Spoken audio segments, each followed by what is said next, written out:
ॐ पूर्णमद पूर्णमिदं पूर्णात् पूर्णमुदच्यते पूर्णस्य पूर्णमादाय पूर्णमेवावशिष्यते। ॐ श्री जगदम्बिकायै नमः।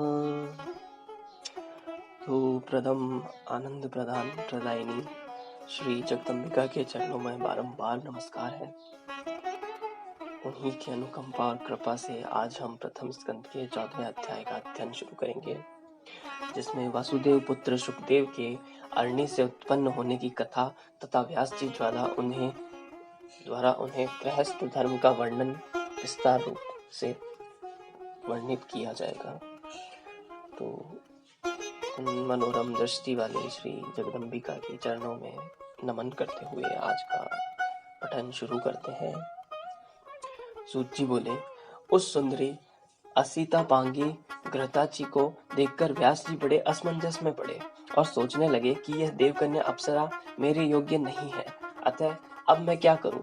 वह अप्सरा भी व्यास जी को चिंतित होता देखकर भयभीत हो गई और कि कहीं ये मुझे शाप न दे दें। तत्पश्चात भय से व्याकुल वह अप्सरा एक शुकिका का रूप धारण करके उड़ गई। व्यास जी उससे पक्षी के रूप में देखकर आश्चर्य में पड़ गए। उसे देखने मात्र से व्यास जी के शरीर में काम का संचार हो गया और प्रत्यंग में काम का प्रवेश हो जाने के कारण उनका मन अत्यंत विस्मय में पड़ गया। बड़ी धीरता के साथ मन को रोकने की चेष्टा करते हुए भी उस चंचल मन को वे व्यास मुनि वश में करने में समर्थ नहीं हुए।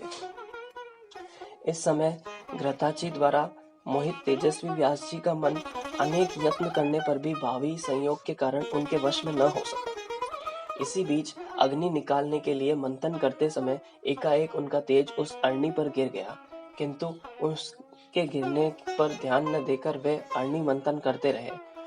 उस अरणी से उन्हीं के सदृश मनोहर रूप वाले शुक उत्पन्न हो गए। अरणी से उत्पन्न वह बालक विस्मय पैदा करते हुए उसी प्रकार सुशोभित हो रहा था जिस प्रकार हवन करते हुए घृताहुति पड़ने से प्रकट अग्नि दीप्तिमान हो उठती है। उस पुत्र को देखकर यह क्या, ऐसा सोचकर व्यास जी अत्यंत विस्मय में पड़ गए और विचार करने लगे कि यह शिव के वरदान से ही तो उत्पन्न नहीं हुआ है। इस प्रकार अरणी गर्भ से उत्पन्न वह तेजस्वी पुत्र शुक अपने तेज से दूसरे अग्नि के तुल्य देदीप्यमान प्रतीत हो रहा था।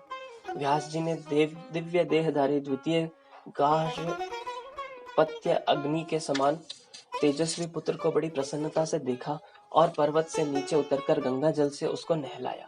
हे तपस्वियों, उस समय आकाश से उस शिशु के ऊपर पुष्पों की वर्षा होने लगी। व्यास जी ने उस महात्मा शिशु का जातकर्म आदि संस्कार किए। उस समय देवताओं ने दुंदुभियां बजाई तथा अप्सराओं ने नृत्य किया। उस बालक के दर्शन की लालसावश विश्वासु, नारद, तुम्बुरु आदि सभी गंधर्वराज प्रसन्न होकर शुक के समय जन्म पर गान करने लगे। सभी देवता तथा विद्या पर भी अरणी के गर्भ से उत्पन्न उस दिव्य व्यास पुत्र को देखकर प्रसन्नता पूर्वक स्तुति करने लगे। हे द्विजोत्तम, उसी समय सुखदेव जी के किसी आकाश से दिव्य दंड कमंडलु और शुभ कृष्ण मृगचर्म पृथ्वी पर आ गए। उत्पन्न होते ही वह अति तेजस्वी शिशु शीघ्रता पूर्वक बड़ा हो गया। तब वैदिक विधान के मर्मज्ञ व्यास जी ने उसका उपनय संस्कार भी कर दिया। उत्पन्न होते ही रहस्यों तथा संग्रह सहित सभी वेद उस महात्मा के समक्ष वैसे ही उपस्थित हो गए जैसे उसके पिता व्यास जी में विद्यमान थे। अरणी मंथन के समय मुनि श्रेष्ठ व्यास जी ने घृताची अप्सरा को शुकी के रूप में देखा था, इसलिए उन्होंने इस बालक का नाम शुक रख दिया।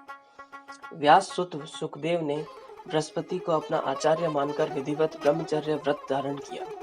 गुरुकुल में निवास कर रहस्यों तथा संग्रह सहित सभी वेदों तथा धर्म शास्त्रों का अध्ययन करके तदंतर गुरु को गुरु दक्षिणा देकर वे सुखदेव मुनि अपने पिता व्यास जी के पास आ गए। सुखदेव को आया देखकर व्यास जी ने शीघ्रता के साथ प्रसन्नता पूर्वक उठकर बारंबार उनका आलिंगन किया और उनका सिर सूंघा। परम पवित्र व्यास जी ने सुखदेव जी के कुशल क्षेम तथा अध्ययन के विषय में पूछा तथा उन्हें आश्वस्त करके अपने पावन आश्रम में रख लिया। तत्पश्चात व्यास जी सुखदेव जी के विवाह के विषय में सोचने लगे। एक दिन परम तेजस्वी व्यास जी ने सुखदेव जी से किसी सुंदर मुनि कन्या की चर्चा की। उन्होंने अपने पुत्र सुखदेव से कहा, हे पवित्रात्मन, तुमने वेद तथा सभी धर्मशास्त्रों का अध्ययन कर लिया है, अतः हे महामते, अब तुम विवाह कर लो और गृहस्थ आश्रम में रहकर देवताओं और पितरों का यजन करो। और हे पुत्र, तुम सुंदर स्त्री को स्वीकार कर मुझे भी ऋण से मुक्त कर दो। अपुत्र की गति नहीं होती और उसे स्वर्ग कदापि नहीं मिलता। इसलिए हे महाभाग पुत्र, अब तुम गृहस्थ आश्रम में प्रवेश करो और हे शुक, हे पुत्र, गृहस्थी बसाकर मुझे भी आनंदित करो। ऐसा करके हे महामते, हे पुत्र, तुम मेरी महान आशा परिपूर्ण करो। हे शुक, कठिन तपस्या करके मैंने तुम्हारे जैसा अयोनिज पुत्र पाया है। हे महाप्राज्ञ, तुम देवता रूप हो, अतः मुझ पिता की रक्षा करो।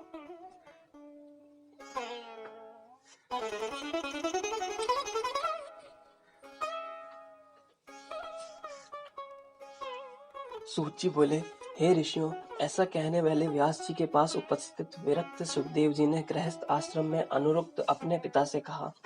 सुखदेव जी बोले, हे महामते, हे धर्मज्ञ, हे वेद व्यास, आप क्या कह रहे हैं? मुझ शिष्य को आप तत्व ज्ञान का उपदेश दें, मैं आपकी आज्ञा का पालन करूंगा। व्यास जी बोले, हे पुत्र, तुम्हारे लिए मैंने सैकड़ों वर्ष कष्ट सहकर जो तपस्या की और शिव जी की आराधना की, उसके फल स्वरूप मैंने तुम्हें पाया है। किसी राजा से मांगकर मैं तुम्हें प्रचुर धन दूंगा। हे महाप्राज्ञ, तुम श्रेष्ठ यौवन प्राप्त करके सुख का उपभोग करो। सुखदेव जी ने कहा, हे तात, आप बताएं कि इस मनुष्य लोक में भला विपत्ति रहित कौन सा सुख है? बुद्धिमान लोग दुख से युक्त सुख को सुख नहीं कहते हैं। हे महाभाग, स्त्री पाकर मैं उसी के वश में हो जाऊंगा, तब भला आप ही बताइए, परतंत्र होकर और विशेषतः स्त्री के वश में रहकर मैं कौन सा सुख पा सकूंगा? लोह या काष्ठ के फंदे में जकड़ा हुआ पुरुष कदाचित छूट भी सकता है, किंतु पुत्र लत्र के बंधन में फंसा हुआ प्राणी कभी भी बंधन मुक्त नहीं हो पाता। यह शरीर विष्ठा एवं मूत्र से परिपूर्ण रहता है, वैसे ही स्त्रियों का शरीर भी होता है। हे विपेंद्र, तब कौन बुद्धिमान पुरुष उससे प्रीति करना चाहेगा? हे विप्र शिरोमणे, मैं अयोनिज हूँ, तब योनिजन्य सुख में मेरी बुद्धि कैसे होगी? मैं भविष्य में भी अपनी उत्पत्ति किसी योनि में नहीं जाता, अतः अद्भुत अध्यात्म सुख को छोड़कर मैं विट मूत्रजन्य सुख को क्यों चाहूं? अपने आप में रमण करने वाला कभी विषय सुख का लोभी नहीं होता। मैंने सांगोपांग वेदों का अध्ययन किया है और जाना है कि वे हिंसामय हैं तथा कर्म मार्ग के प्रवर्तक हैं। मुझे गुरु रूप में बृहस्पति प्राप्त हुए, वे भी गृहस्थी के सागर में डूबे हुए हैं। अविद्याग्रस्त हृदय वाले वे मेरा उद्धार कैसे कर सकते हैं? जैसे कोई रोगग्रस्त वैद्य दूसरे के रोग की चिकित्सा करता हो, उसी प्रकार मुझ मोक्षार्थी के गुरु गृहस्थ हैं। यह विडंबना ही है, इसलिए ऐसे गुरु को नमस्कार करके मैं आपके पास आया हूँ। अब आप तत्व ज्ञान का उपदेश देकर मेरी रक्षा करें, क्योंकि मैं इस संसार रूपी सर्प से अत्यंत भयभीत हूँ। इस महाभयंकर संसार चक्र में प्राणी मात्र को सर्वदा नक्षत्रों की भांति चक्कर काटना पड़ता है और सूर्य की भांति दिन रात उन्हें भी कभी विश्राम करने का अवसर नहीं मिलता। हे तात, इस संसार में आत्मज्ञान को छोड़कर कौन सा सुख है? मूढ़ जनों को सुख की वैसी ही प्राप्ति होती है जैसी विष्ठा के कीड़ों को विष्ठा में होती है। वेद शास्त्रों को पढ़कर भी जो सांसारिक सुख में फंसे रहते हैं, भला उनसे बढ़कर मूर्ख और कौन होगा? उन्हें तो कुत्ते, घोड़े एवं सुअर आदि पशुओं के समान धर्म वाला समझना चाहिए। दुर्लभ मानव तन को पाकर तथा वेद शास्त्रों का अध्ययन करके भी यदि मनुष्य इस संसार में बनता है, तो वह दूसरा भला कौन बंधन मुक्त हो सकता है? इससे बढ़कर संसार में कोई दूसरी अद्भुत बात नहीं है कि पुत्र कलत्र घर के बंधन में पड़ा हुआ भी पंडित कहलाता है। जो मनुष्य इस संसार में माया के सत्व, रज, तम रूपी तीनों गुणों से बांधा नहीं जाता है, वही विद्वान, बुद्धिमान एवं शास्त्र में पारंगत है। दृढ़ बंधन में डालने वाले व्यर्थ विद्या से क्या लाभ? उसी का अध्ययन करना चाहिए जो शीघ्र ही भवबंधन से मुक्त कर दे। पुरुष को बंधन में जकड़ लेने के कारण ही उसे ग्रह कहा जाता है। अतः ऐसा बंधन रूप घर में सुख कहाँ। हे पिताजी, इसलिए मैं भयभीत हूँ। जो अज्ञानी, मंद बुद्धि तथा अभागे मनुष्य हैं, वे इस मानव जन्म को पाकर भी पुनः बंधन में पड़ जाते हैं। व्यास जी बोले, ग्रह बंधन नागर नहीं है और न बंधन का ही कारण है। जो मन से बंधन मुक्त है, वह गृहस्थ आश्रम में रहते हुए भी मुक्त हो जाता है। जो न्याय मार्ग से धनोपार्जन करता है, शास्त्रोक्त कर्मों का विधिवत संपादन करता है, पितृ श्राद्ध आदि यज्ञ करता है, सर्वदा सत्य बोलता है तथा पवित्र रहता है, वह ग्रह में रहते हुए भी मुक्त हो जाता है।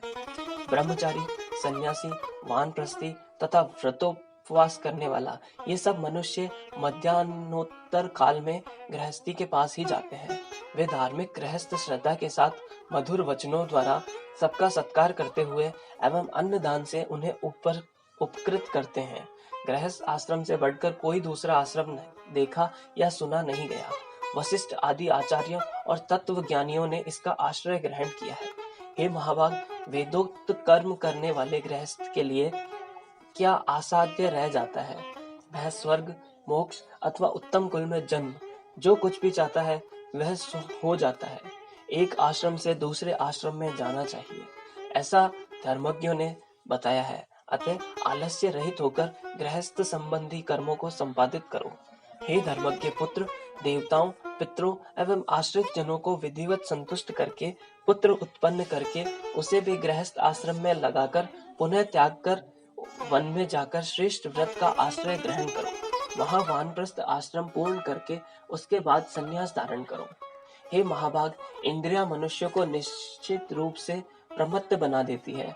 जो मनुष्य स्त्री रहित होता है, उसे मन पांचों इंद्रियों सहित विकल कर देता है। हे महामते, इसलिए उन बलवान इंद्रियों पर विजय पाने के लिए स्त्री परिणय करके गृहस्थ बनना चाहिए। तत्पश्चात वृद्धावस्था में तप करना चाहिए। यह शास्त्र वचन है। हे महामाग, वन में स्थित महोतेजस्वी महर्षि विश्वामित्र किसी समय 3 सहस्त्र वर्षों तक निराहार और जितेंद्रिय रहकर अत्यंत कठोर तप करके भी मेनका को देखकर मोहित हो गए और उन्हीं के तेज से पुत्री रूप में सुंदर शकुंतला पैदा हुई। मेरे पिता पराशर जी भी धीवर की कृष्ण वर्णा कन्या को देखकर काम बाण से आहत हो गए और उन्होंने नाव पर ही उसे स्वीकार कर लिया। ब्रह्मा जी भी अपनी कन्या को देखकर काम से पीड़ित हो गए और वे बेसुध होकर उसके पीछे दौड़ते रहे। तब शिवजी ने उन्हें रोका। अतः हे कल्याणकारी पुत्र, तुम मेरा हितकर वचन मान लो और किसी कुलीन कन्या से विवाह करके सनातन वेद मार्ग का पालन करो। इस प्रकार 18,000 श्लोकों वाली श्रीमद्देवी भागवत महापुराण संहिता के अंतर्गत प्रथम स्कंद का व्यासकृत गृहस्थ धर्म वर्णन नामक 14वां अध्याय ओम तत्सत। ओम चंडिका देवी को नमस्कार है।